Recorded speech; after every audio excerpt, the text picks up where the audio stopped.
Okay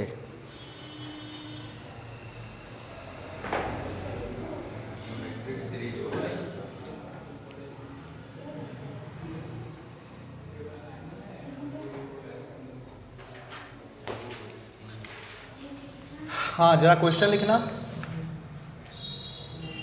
test for convergence the series, test for convergence the series summation n is equal to 1 to infinite minus 1 to the power n into n। दूसरा question है n is equal to 1 to infinite sin n pi by 3।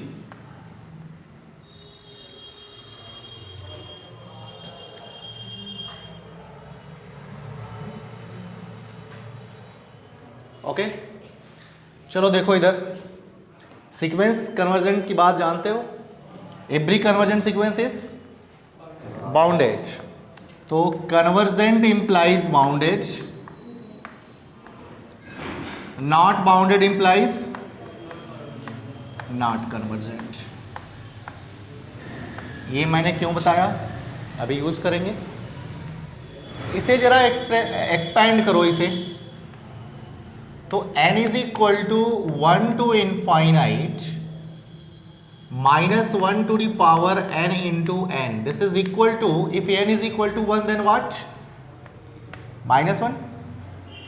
n is equal to 2 then 2, n is equal to 3 -3 +4 -5 and so on. Okay, मैंने कल आपको बताया था कि जब हम सीरीज की कन्वर्जेंसी और डाइवर्जेंसी की बात करते हैं तो हमें ज़रूरत पड़ती है उस सीरीज के सीक्वेंस ऑफ पार्शियल सम की। तो बड़ी सीधी सी बात है कि जब तक हम इसके पार्शियल सम को फाइंड नहीं कर लेंगे तब तक हम उसी कन्वर्जेंस की बात नहीं कर सकते।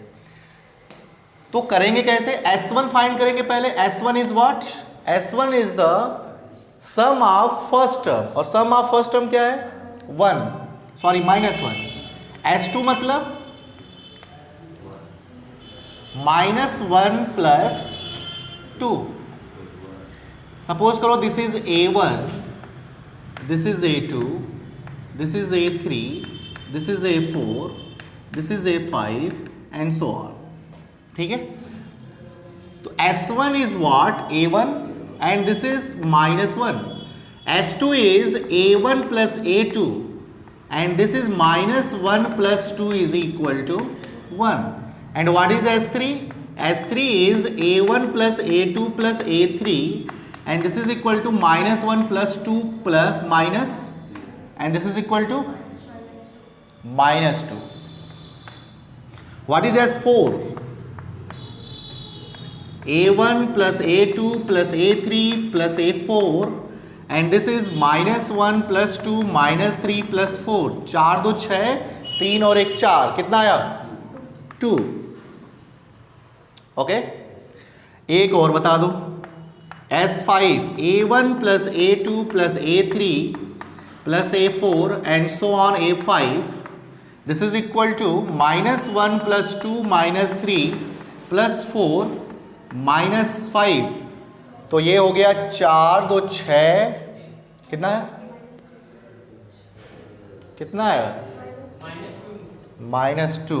ठीक है, चेक कर ले। 5 और 3 8, 1 9, 4 और 2 6। अब जरा देखो, तो ऐसे ही हम Sn डिफाइन कर सकते हैं। तो Sn जो सीक्वेंस ही तो होगा, सीक्वेंस ऑफ पार्शियल सम जो होता है वो सीक्वेंस ही तो होता है। और सीक्वेंस अगर ये मिल गया, अगर ये कन्वर्जेंट है, ये सीक्वेंस अगर कन्वर्जेंट है तो ये सीरीज कन्वर्जेंट होगा।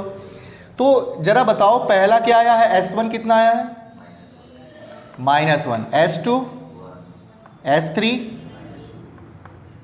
S4, S5, and so on.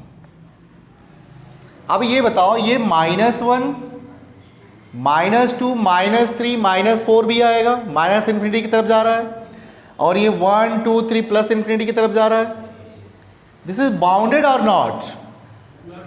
Not bounded, और not bounded implies not convergent, और अगर ये कन्वर्जेंट नहीं है तो ये सीरीज कहानी खत्म। तो हम यहां पे लिखेंगे here sequence Sn is not bounded implies not convergent। ठीक है बात? सो summation n is equal to 1 to infinite -1 to the power n into n is not convergent। हो गया? बधाई हो। नेक्स्ट ये sin n pi by 3, break करो, इसके पहले ब्रेक करो।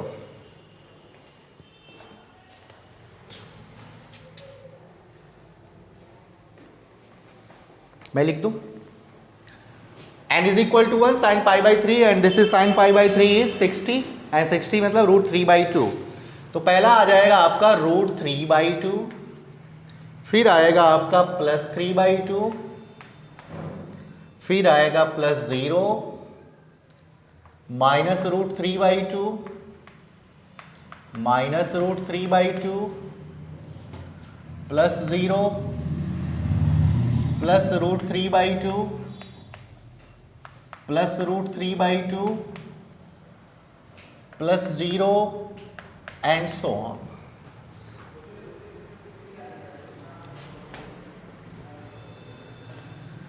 Okay, what is S1?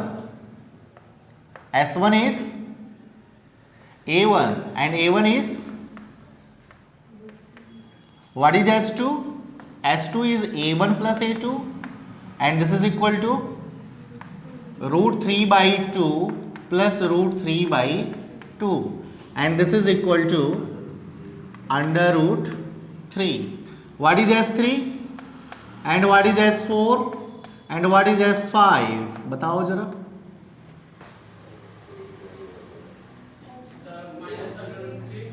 हाँ हाँ,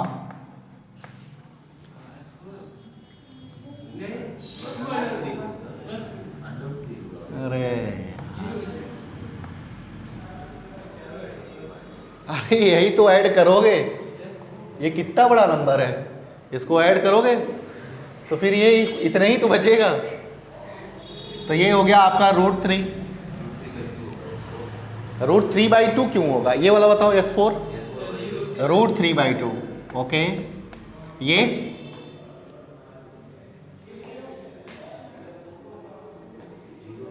जीरो। हाँ तो ठीक है, ऐसे ही आगे निकाल सकते हो। तो क्या sequence of partial sum Sn आपको दिख गया? पहला क्या है? √3/2, दूसरा क्या है? √3, तीसरा √3, फिर √3/2, फिर 0 एंड सो ऑन। और आगे के भी मैं नोट कर लेता हूँ।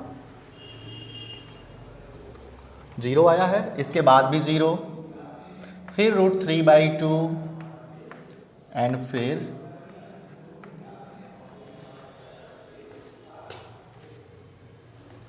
फिजिक्स की क्लास चल रही है क्या अंदर?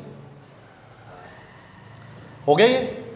ओके, तो ये तो हमारा सीक्वेंस है। ठीक, अब ये बताओ इसके पास कितने लिमिट पॉइंट? ये आगे भी है। कितने आदमी ऐसे हैं जो बार बार आ रहे हैं? बताओ कितने आदमी थे? हाँ, 3। तो √3/2, √3 एंड 0, तो 3 लिमिट पॉइंट मिल गया। ठीक है, अच्छा, और अगर 3 लिमिट पॉइंट मिल गया तो क्या ये सीक्वेंस कन्वर्जेंट हो सकता है? सीक्वेंस अगर कन्वर्जेंट होता है तो यूनिक लिमिट पॉइंट, लेकिन इसके पास एक से ज़्यादा है तो कन्वर्जेंट तो नहीं होगा। एक तरीका और है, अगर ये कन्वर्जेंट होता तो इसकी लिमिट सुपीरियर और लिमिट इंफीरियर क्या होती? बराबर होती, लेकिन यहां पे लिमिट सुपीरियर क्या होगा? Limit superior is the greatest limit point and limit inferior is smallest, तो लिमिट इंफीरियर इज 0 और वो √3, तो वैसे भी कहानी खत्म। तो बात समझ में आ गई? तो यहां पे लिख सकते हो, लिख रहे हो, मैं बोल दूं, जल्दी लिखो, clearly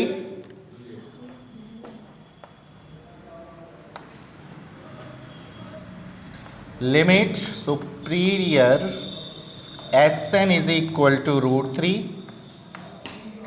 and limit inferior Sn is equal to 0. It follows that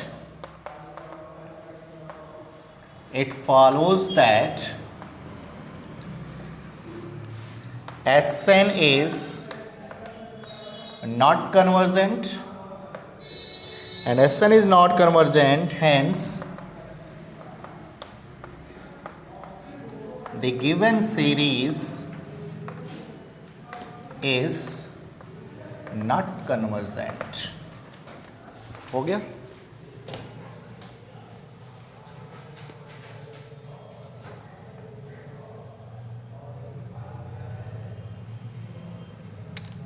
मिटाए? कठिन तो नहीं लग रहा है? मैंने इसीलिए कन्वर्जेंस ऑफ सीरीज में आपको पढ़ा रहा हूं क्योंकि अभी आप सीक्वेंस पढ़े थे। हो ना हो कि लास्ट में मैं जाके पढ़ाता तब तक सीक्वेंस गायब हो चुका होता, तो मेरे लिए पढ़ाने में थोड़ी मुश्किल होती है। एक बार सीक्वेंस की कन्वर्जेंसी फिर बतानी पड़ती और फिर यहाँ आना पड़ता, तो मैं टाइम बचा रहा हूँ। लिमिट कंटिन्यूटी बहुत आसान है, डिफरेंसबिलिटी बहुत आसान है, इम्प्रॉपर इंटीग्रल बहुत आसान है। तो पूछो कठिन क्या है? कठिन है रीमान स्टेल्जेस। कठिन वो भी नहीं है, एक्चुअल में वो कठिन इसलिए है क्योंकि वहाँ से सिर्फ आधा क्वेश्चन पूछता है, 5 नंबर केवल पूछेगा और पढ़ना ज़्यादा है, इसलिए कठिन है। कठिन कुछ नहीं है। जब और रियल आपको कठिन लगने लगेगा तो बोल देना, मैं पढ़ाने के तरीके को चेंज कर दूंगा थोड़ा और। मिटाएं इसको।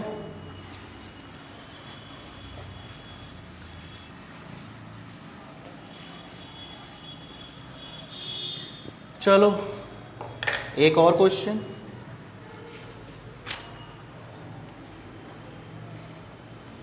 प्रूव दैट द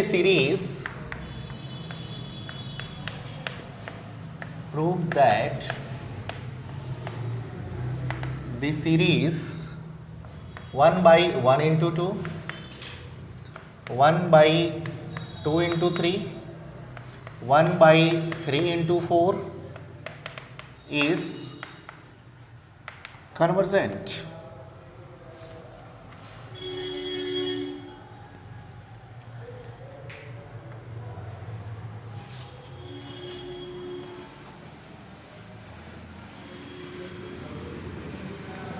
ठीक है? बहुत तेज लिखा करो तुम लोग। ये देखो जरा इसको, ये सीरीज है, पक्की बात है। सीरीज में इनफाइनाइट टर्म्स होते हैं, इनफाइनाइट टर्म्स का सम होता है, इनफाइनाइट तक ये भाग रहा है, ठीक है। तो ये सीरीज है और इसकी कन्वर्जेंसी बतानी है, तो बड़ी सीधी सी बात है कि हमें क्या चाहिए, एसएन चाहिए, हमें सीक्वेंस चाहिए। जो ही सीक्वेंस मिलेगा आप तुरंत बताओगे कन्वर्जेंट या डाइवर्जेंट, ठीक है। अच्छा, तो एसएन एक्चुअल में होता क्या है? SN is sum of n terms. तो ये हो गया आपका पहला 1 by 1 into 2, 1 by 2 into 3, 1 by 3 into 4 and so on, 1 upon क्या n into n plus 1 लिख दें, हो जाएगा। क्या Sn को ऐसे लिखा जा सकता है 1 minus 1 by 2?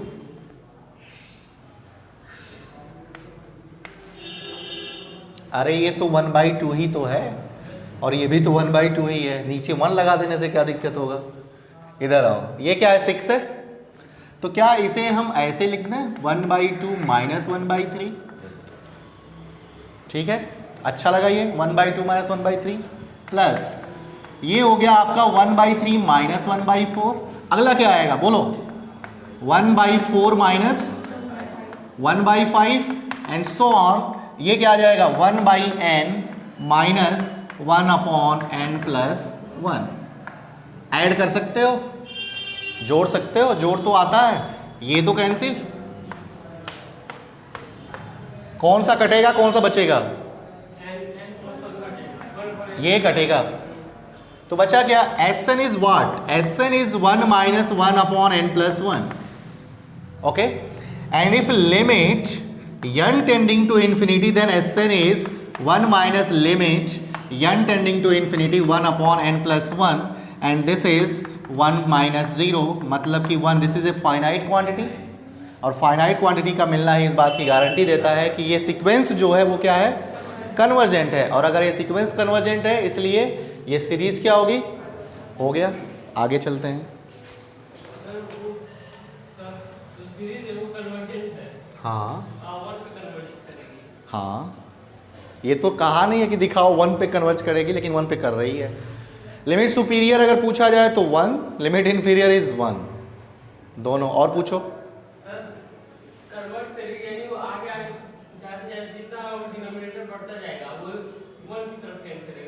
नहीं, ऐसा नहीं है, ये 1 माइनस समथिंग है ना। हम यहां से कुछ नहीं कहेंगे, सीरीज से, सीरीज को देख करके आप कुछ नहीं बता सकते कि कन्वर्जेंट होगा या डाइवर्जेंट होगा।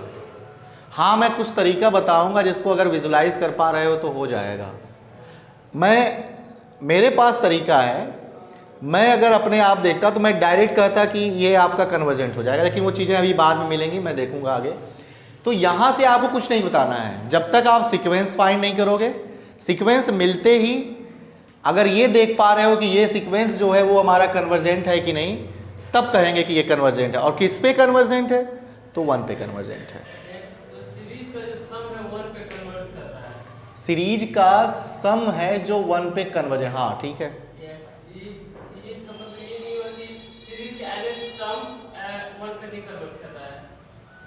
नहीं,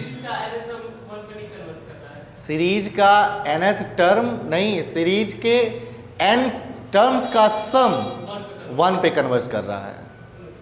ठीक है, चलें आगे।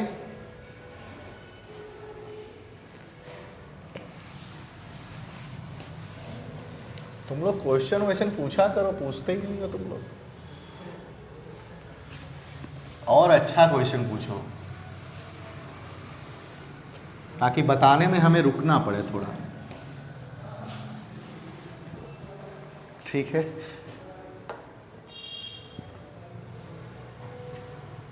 आगे लिखो पी सीरीज।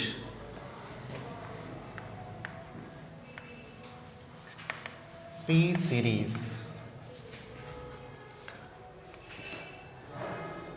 इसका प्रूफ मैं बाद में करवाऊंगा, ठीक है। पहले लिख लो statement. The series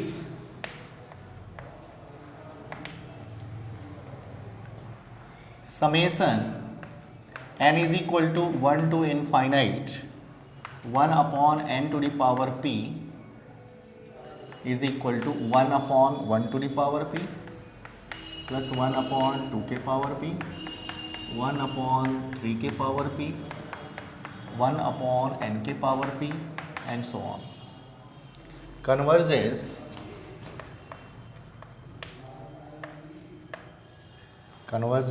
if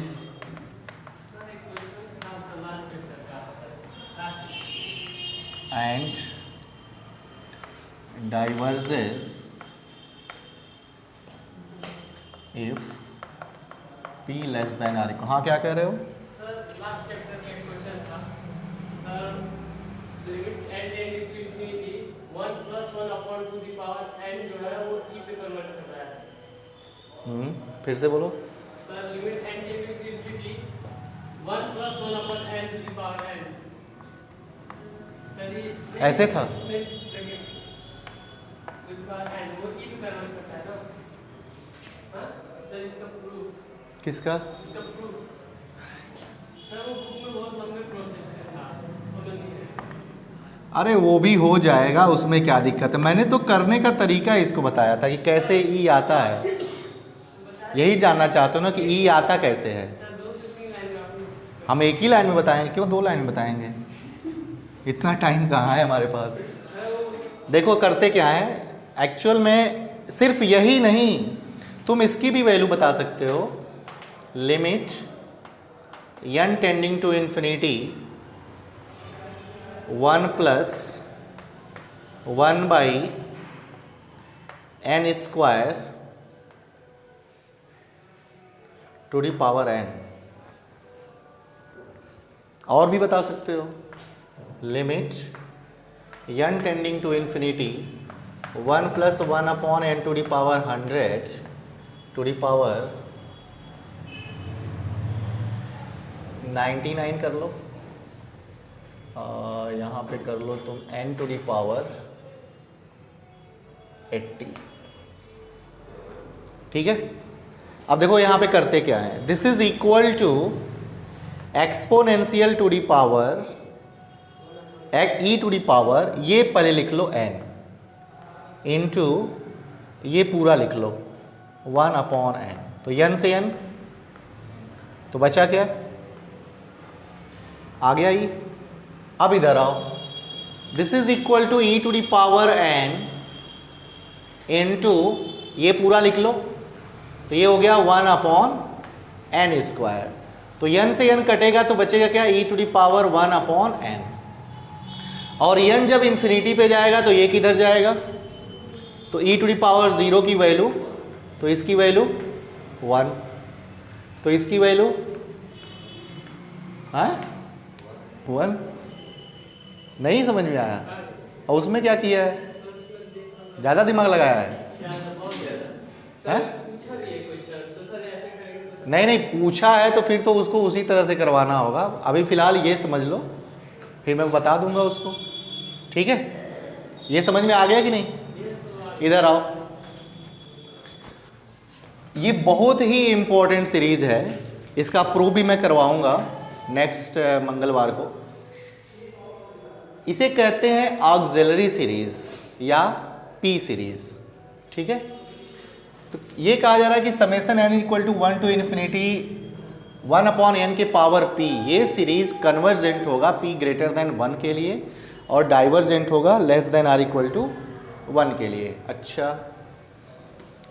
geometric series कब कन्वर्जेंट होता है?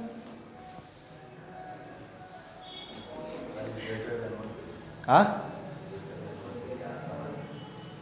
यही कंफ्यूजन शुरू हो जाएगा अभी। r लेस देन 1 के लिए geometric series convergent, greater than r equal to 1 के लिए डाइवर्जेंट, और p ग्रेटर देन 1 के लिए convergent, p less than r equal to 1 के लिए डाइवर्जेंट। ओके, अब मैं एग्जांपल लिखता हूँ। ये तुम लोग लिखे कि नहीं? अभी हो गया? एग्जांपल लिखो।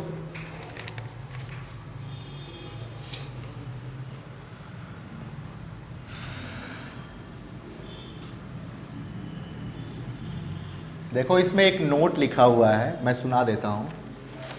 The p series is used to examine the convergence and divergence of a large number of series. The students are strongly advised to remember the condition for the convergence and divergence of P series. बात समझ में आ गई? यही तो मैं बोला हूँ पहले भी, बहुत इंपॉर्टेंट है ना? तो ये चीज़ आपको याद होना चाहिए, ये याद होना चाहिए। ठीक है, अगर ये याद हो फिर कहानी खत्म। अभी देखो मैं तुम लोगों के सामने सीरीज लिखता हूँ और तुरंत बताओगे कन्वर्जेंट या डाइवर्जेंट। जैसे पहला सीरीज है, एग्जाम्पल के तौर पे लिख सकते हो 1 upon n square, 1 upon n, 1 upon under root n, 1 upon n के पावर 3/2 एंड 1 अपॉन n के पावर 1/100। चलो बताओ, पहला कन्वर्जेंट या डाइवर्जेंट? पहला कन्वर्जेंट होगा। क्यों होगा? क्योंकि p की वैल्यू कितनी है? तो this is convergent here p is equal to 2 and greater than 1. This is p की वैल्यू 1, तो this is divergent p is equal to 1. ठीक है, p की वैल्यू 1/2, तो this is convergent p is equal to 1/2 which is less than 1. p की value 3/2, तो this is convergent, sorry हाँ ठीक है, मैं चेक कर रहा था, तुम लोग समझ रहे हो कि नहीं.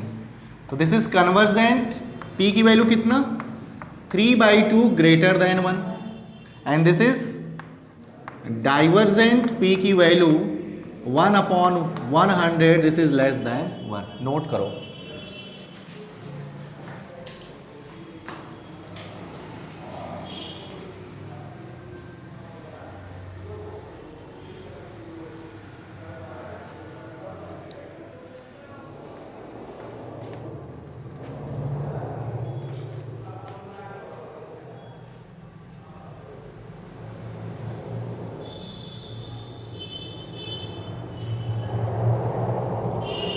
चलो इसका प्रूफ करवा ही देते हैं.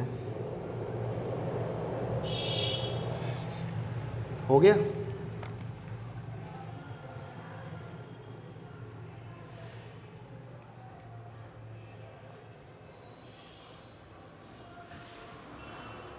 बचपन में जब हम लोग पढ़ते थे, कोई क्वेश्चन लिखा रहता था, बगल में ऐसे ही कुछ लिखा रहता, कोई ध्यान देता था? हाँ, हम तो नहीं देते थे. लिखा रहता था x बिलोंगिंग टू r, छोड़ो क्या लिखा हुआ है, कोई मतलब नहीं है इससे.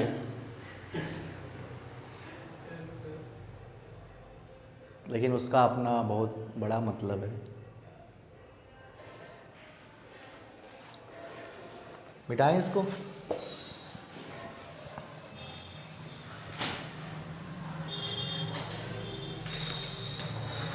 हो गया. अगर आप एमएससी का एंट्रेंस कभी दोगे तो एक क्वेश्चन यहाँ से पक्का रहेगा. मैंने तो मिटा ही दिया. चलो, ये कब कन्वर्जेंट है? Is convergent if p greater than 1 and divergent if p less than or equal to 1. तो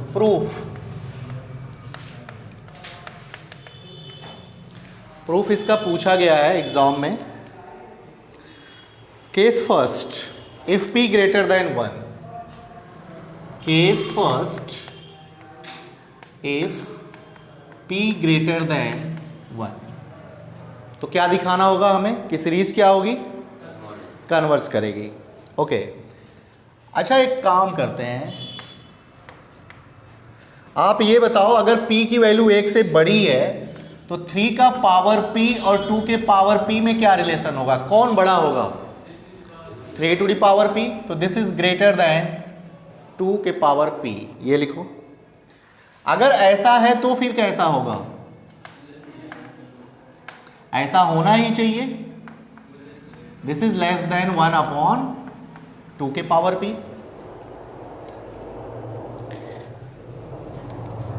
और अगर इसमें हम ऐड कर देते हैं 1/3 के पावर p प्लस 1/2 के power p is also less then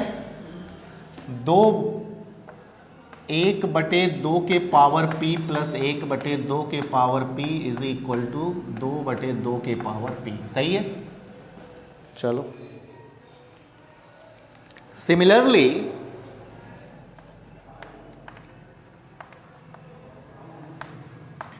similarly 1/5 के power p is less then 1/4 के पावर p. सही है. 1/6 के power p is less then 1/4 के पावर p. 1/7 के power p is less then 1/4 के पावर p. कोई दिक्कत इसमें? ठीक है. ओके.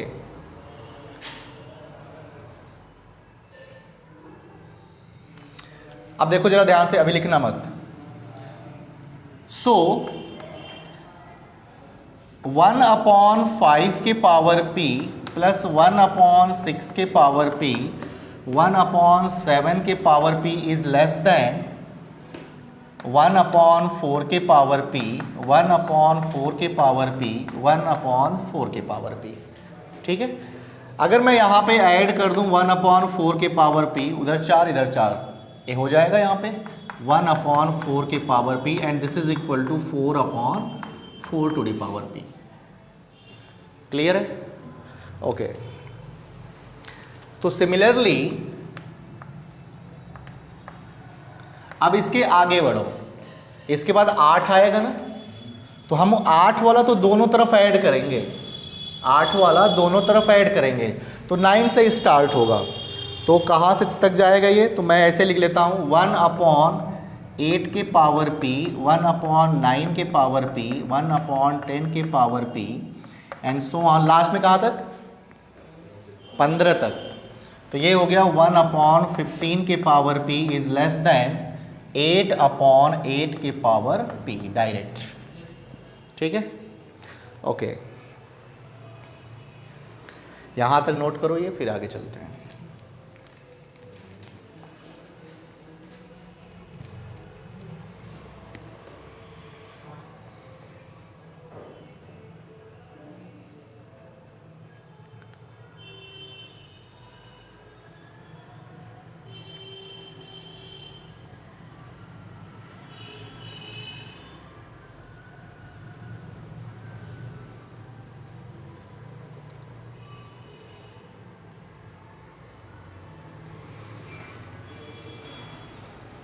हो गया, चलो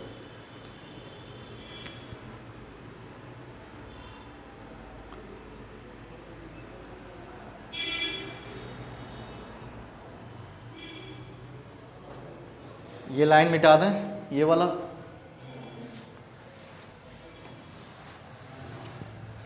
चलो देखो इधर जरा, पहला है हमारा 1/2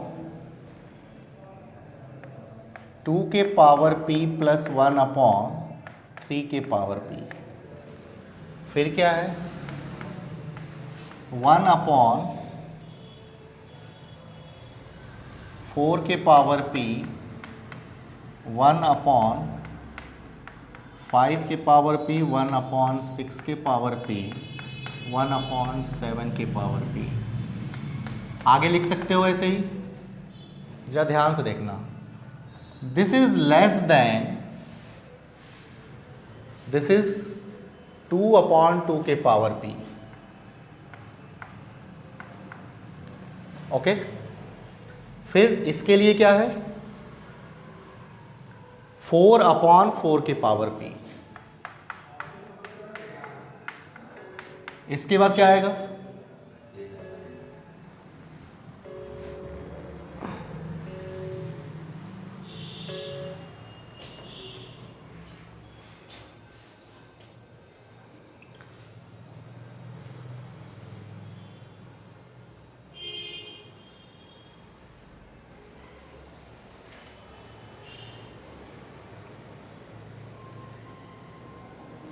हेलो हेलो हेलो, हाँ क्लास में है, अभी मैं बात करता हूँ कुछ देर में। ओके, तो इसके अगला क्या आएगा 8/, एंड सो ऑन। इधर देखो 1/1 के पावर p नहीं है, हम ऐड कर देंगे तो कोई दिक्कत तो नहीं होगा, सीरीज अभी भी छोटी होगी, तो 1/1 के पावर p, कोई दिक्कत। अब ज़रा देखो,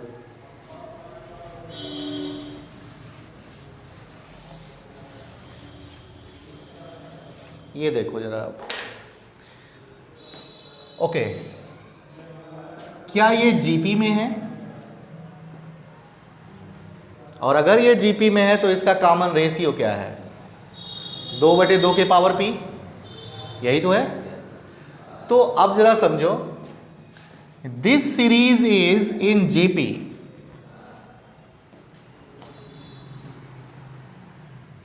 this is in GP whose common ratio is 2/2 के पावर p, और r लेस देन 1 के लिए क्या होता है कन्वर्जेंट, ओके, तो इसको हम लिख सकते हैं 1/2 के पावर p माइनस 1, और p की वैल्यू क्या है, 1 से बड़ा। तो 1 से बड़ा कोई भी नंबर लोगे तो क्या ये हमेशा 1 से छोटा होगा? इसका मतलब कि r लेस देन 1 हो गया, और r लेस देन 1 के लिए ये जियोमेट्रिक सीरीज जो है वो क्या है, कन्वर्जेंट है। और एक चीज मैं यहां पे बताना चाहता हूं, sigma un is less than or equal to sigma vn, and if vn is convergent then sigma un is convergent। ये कंपैरिजन टेस्ट है जो मैंने अभी आपको नहीं बताया है। तो फिलहाल अभी सिर्फ इतना समझ लो कि हमारे पास यहाँ पे तो दो सीरीज आपको दिख रही है ना, एक ये और एक ये। तो सपोज करो कि ये सिग्मा un है और ये सिग्मा vn है। अगर दो सीरीज इस टाइप के हैं और सिग्मा un की वैल्यू सिग्मा vn से छोटी है या उसके बराबर है, यदि अगर सिग्मा vn कन्वर्जेंट है तो सिग्मा un कन्वर्जेंट होगा। याद करने का तरीका, अगर बड़ी वाली सीरीज अगर कन्वर्जेंट है तो छोटी वाली ऑटोमेटिकली कन्वर्जेंट हो जाएगी। लेकिन हम ये नहीं कह सकते कि छोटी वाली अगर कन्वर्जेंट है तो बड़ी वाली हो जाएगी। तो उसके लिए मैं आगे बताऊंगा। फिलहाल इतना याद रखो कि अगर बड़ी वाली कन्वर्जेंट है तो छोटी वाली सीरीज कन्वर्जेंट होगी। तो ये सीरीज कैसी है, कन्वर्जेंट। तो ये सीरीज कैसी हो जाएगी, और यही तो है हमारा ऑक्सिलरी सीरीज। तो कहानी खत्म, p ग्रेटर देन 1 के लिए कन्वर्जेंट हो गया। लिखना चाहते हो तो कैसे लिखेंगे, आप ऐसे लिख लो, right hand side of inequality a, यहां तक लिख लिए हो, राइट हैंड साइड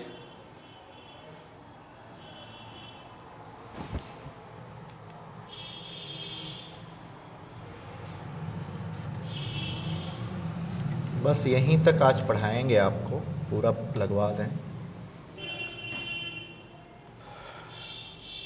हो गया। Right hand side of inequality A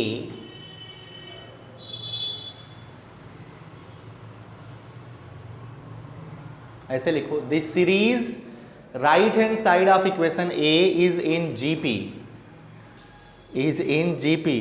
this series right hand side of equation A is in GP whose common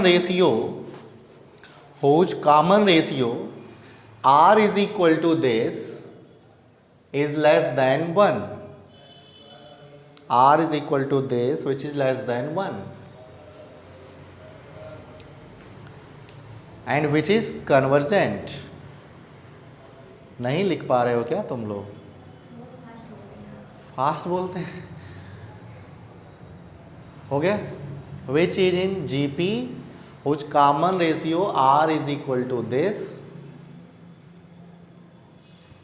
therefore geometric series is convergent।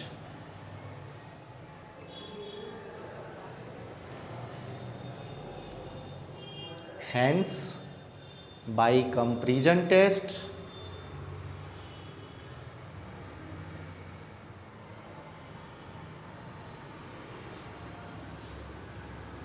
the P series, ये the P series or auxiliary series, इतना लिखो, the P series or auxiliary series is convergent, is convergent। कहानी खत्म।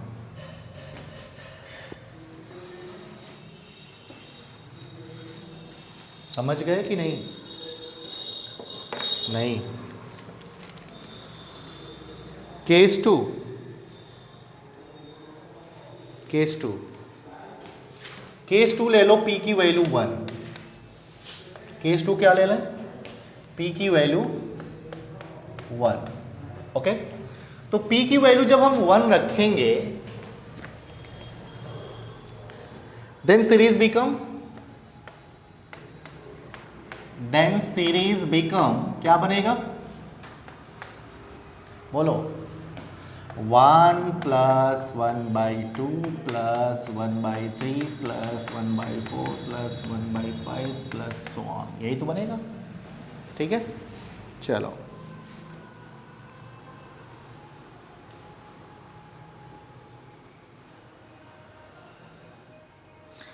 1/3 plus 1/4, okay 1/4 1/5।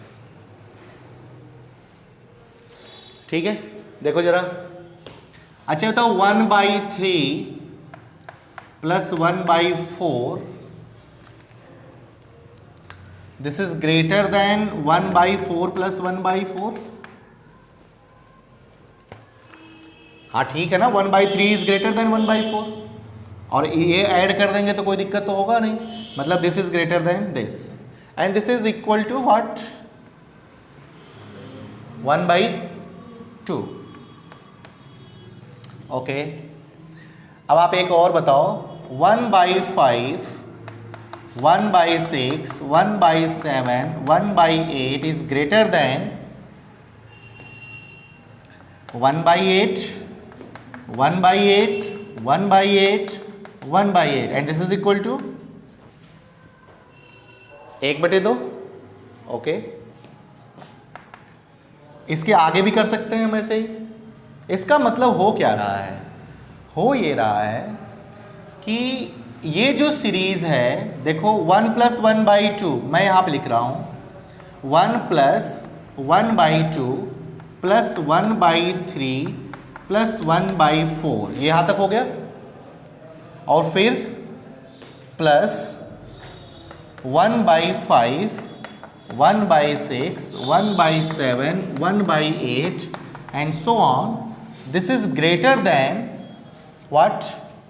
देखो ये तो दो term तो पहले से ही है, तो ये हो गया आपका 1 प्लस 1/2 और इसके लिए क्या हो गया 1/2 और बाकी के लिए 1/2, इसके आगे भी 1/2, तो this is 1/2 1/2 1/2 and so on.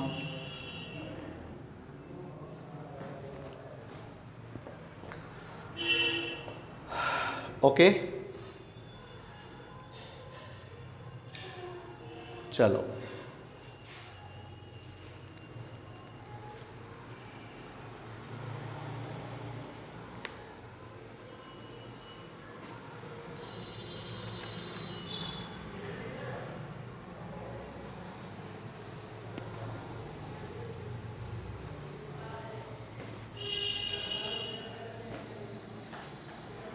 चलें आगे। This is inequality number B. The right hand side, the series right hand side of inequality B is, the series right hand side of inequality B is 1 plus 1/2 plus 1/2 plus 1/2 and so on.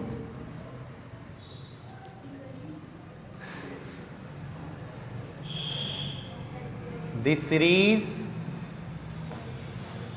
right hand side of inequality B is this. हो गया this।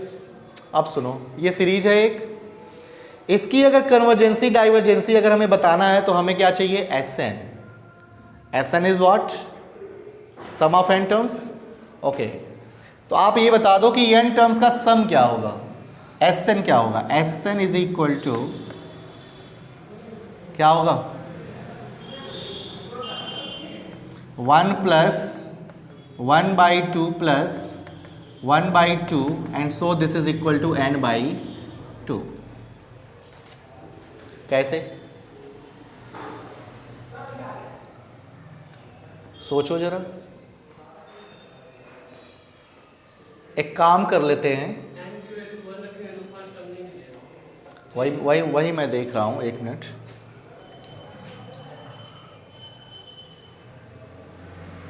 कोई दिक्कत नहीं है, हम यहाँ पे 1 को यहाँ से रिमूव कर सकते हैं, 1 को जो है ना 1 को यहाँ पे ऐड। अब एक चीज़ और, एक रिजल्ट सुन लो कि अगर कोई सीरीज कन्वर्जेंट है, ठीक है, ध्यान से सुनना। अगर कोई सीरीज कन्वर्जेंट है और उसमें से फाइनाइट नंबर ऑफ टर्म्स को हम बाहर फेंक दें, फिर भी जो सीरीज बचती है वो कन्वर्जेंट ही रहेगी।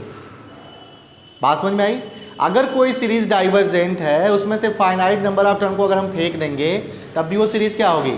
डाइवर्जेंट ही बनी रहेगी। तो वही यहाँ पे करना है कि यहाँ से अगर मैं इसको हटा दूँ, ठीक है, तो फिर क्या मिलेगा? Sum of n terms is n/2, this is 1/2, okay. और ये हमारा Sn है n/2, तो इस पे क्या करेंगे? लिमिट लगाएंगे, limit n tending to infinity Sn is equal to limit n tending to infinity n/2 and this is equal to infinite. और यहां से ये क्या बताएगा? This is divergent, okay. तो ये सम ऑफ n टर्म्स जो है, ध्यान से सुनना, ये जो सम है, ये जो Sn है, ये डाइवर्जेंट है, ये डाइवर्जेंट है, इसलिए ये सीरीज जो है ये डाइवर्जेंट है। और ये डाइवर्जेंट है, इसको कनेक्ट करो यहाँ पे। और ये कनेक्ट करने के लिए कैसे कनेक्ट करेंगे? यहाँ पे सुनो, अगर हमारे पास दो सीरीज है greater than or equal to sigma Vn, ठीक है, और अगर छोटी वाली सीरीज डाइवर्जेंट है तो बड़ी वाली सीरीज ऑटोमेटिकली डाइवर्जेंट होगी, ठीक है। तो ये सीरीज कैसा है? This is divergent. तो ये डाइवर्जेंट है, मतलब छोटी वाली अगर डाइवर्जेंट है तो बड़ी वाली क्या होगी? डाइवर्जेंट होगी। इसका मतलब कि p = 1 के लिए सीरीज क्या हो गया? डाइवर्जेंट। मैं फिर से रिपीट करता हूं, ये दो सीरीज है, याद कर लो। अगर ये याद नहीं हुआ फिर दिक्कत हो जाएगा। दो सीरीज है, सिग्मा UN और सिग्मा Vn, ठीक। अगर इनइक्वलिटी कुछ ऐसा है, sigma UN is less than or equal to sigma Vn, यही इतना याद रखो। अगर बड़ी वाली सीरीज कन्वर्जेंट है तो छोटी वाली कन्वर्जेंट ऑटोमेटिकली हो जाएगी, ठीक। और अगर छोटी वाली डाइवर्जेंट हुई तो बड़ी वाली ऑटोमेटिकली डाइवर्जेंट हो जाएगी। बड़ी वाली कन्वर्जेंट तो छोटी